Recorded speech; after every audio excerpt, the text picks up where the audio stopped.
Orang ini menimbulkan pertanyaan dari teman-temannya yang berada di kapal tersebut. Kenapa Tengku tidak pernah turun? Kenapa Ustadz tidak pernah bersama kami berjalan-jalan, berbelanja di India?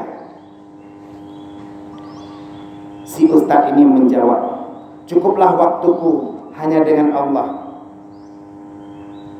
Aku menggunakan seluruh waktuku untuk beribadah kepada Allah, dan aku tidak mau bersentuhan dengan yang namanya dunia. Akan tetapi pada suatu hari, seorang awak kapal yang sering turun mengajaknya ikut serta. Ayo ikut bersamaku, akan aku ajak engkau melihat sirkus pertunjukan, di mana banyak orang melakukan pertunjukan dengan gajah, dengan api dan atraksi lainnya. Akhirnya si imam ini pun turun.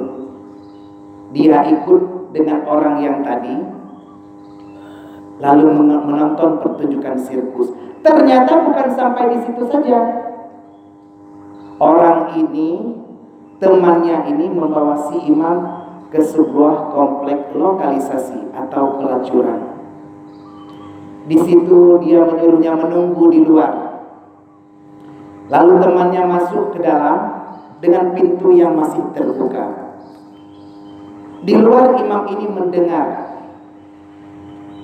tentang apa yang terjadi di dalam, dan dia pun tergerak hatinya ingin melihat apa yang terjadi. Rasa penasaran membuatnya mendekati pintu tersebut, dan seketika itu dia pun berteriak melihat sesuatu yang tak pantas dilihat oleh mata temannya sedang bergumul dengan pelacur yang hina. Dia pun berlari menuju kapal. Akan tetapi zina mata yang dia lakukan membawa rasa yang membawa kepada dosa. Sesampainya di kapal, dia terus terbayang akan adegan tadi, dan dia menginginkan hal yang lebih lanjut. Ketika keesokan harinya tiba, maka dialah yang pertama turun dari kapal dan segera menuju tempat pelacuran. Pornografi dan porno aksi yang terus menjamah di dalam otaknya membuatnya melakukan zina, dan akhirnya dia pun ketagihan. Selama kapal berlabuh di India, dia selalu melakukan zina tersebut. Sampai pada suatu hari,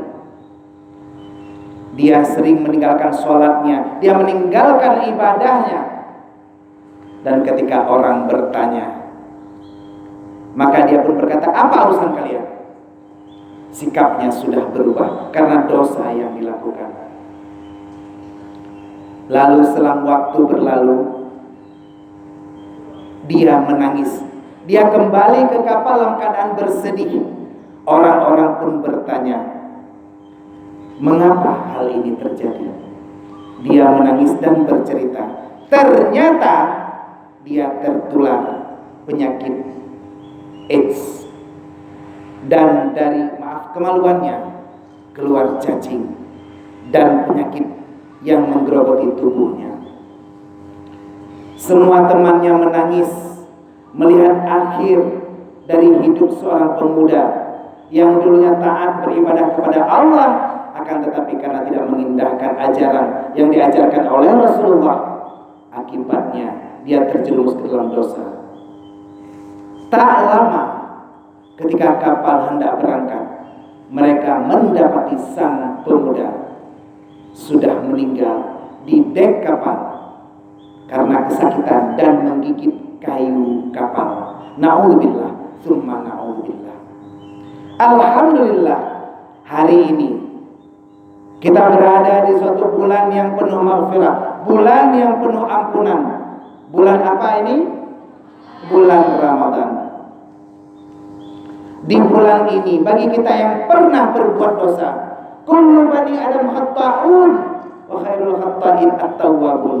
Semua anak Adam itu pernah berbuat salah, pernah berbuat dosa, tapi sebaik-baik orang yang berbuat dosa adalah orang yang bertaubat. Ramadan telah sampai putaran kedua. Hari ini telah sampai tanggal 12 Ramadan. Bagi kita semua yang hadir hari ini dan masih Allah singgahkan nafas di dalam paru-paru kita dan nyawa di dalam tubuh kita, ayo bertaubatlah kepada Allah karena masih ada kesempatan. Mudah-mudahan hari ini Allah kumpulkan kita di sini dalam keadaan Allah berikan rahmat, dan apabila kita berpisah nantinya Allah akan singgahkan maghfirah dan ampunannya kepada kita. Allahumma ja'al hadza jam'ana jam'an marhuma wa tafarruqana min ba'dihi tafarruqan maksuma. Selawat beriring salam akan selalu tersajikan, tersanjungkan dan tercurahkan kehadiran Nabi besar Muhammad sallallahu alaihi wasallam.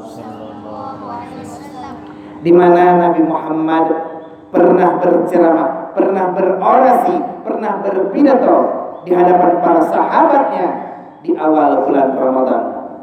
Ya ayyuhan nas, qad aballakum syahrun azim. Wahai sekalian manusia, telah datang kepadamu bulan yang sangat agung, bulan yang sangat mulia. Makanya di bulan Ramadan ini kita harus semangat karena ini syahrun azim. Ini kita lihat kok pada lemas semuanya. Sudah pada sahur semuanya? Ada yang nggak makan sahur tunjuk tangan? Ada yang puasa so? Nggak ada? Ada yang nggak puasa? Ya, yang perempuannya mungkin ada ya. Ada yang puasa led? Ada. Ada yang nggak sholat subuh tadi? Ada. Coba kita lihat mana yang jujur. Yang nggak sholat subuh tadi dapat hadiah. Yang nggak sholat subuh tapi jujur dapat hadiah. Kita mau lihat kejujurannya. Ayo, yang nggak sholat subuh satu orang saja. Iya, nggak sholat subuh? Iya, silakan maju ke depan.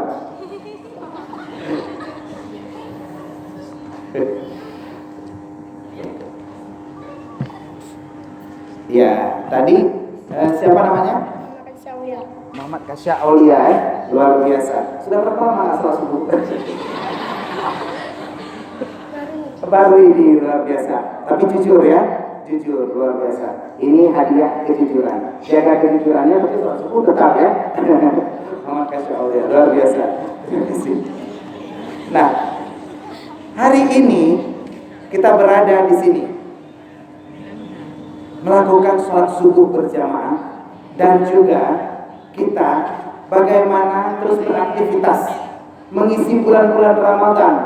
Dan inilah diajarkan oleh Rasulullah kepada keluarganya, sahabatnya, tabi'in, tabi'in, ulama mutaqaddimin, ulama mutaakhirin, serta ulama yang mu'tabar.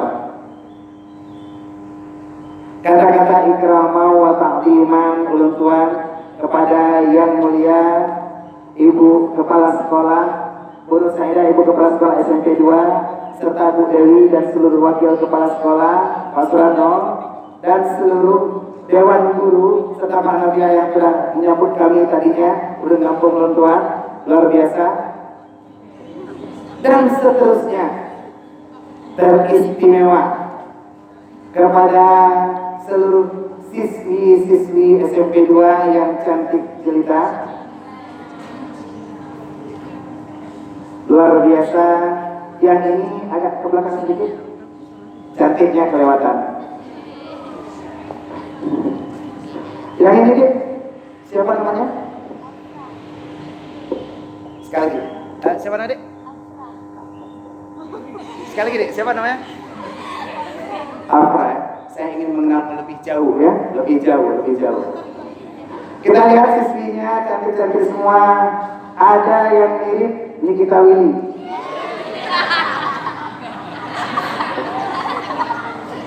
Ada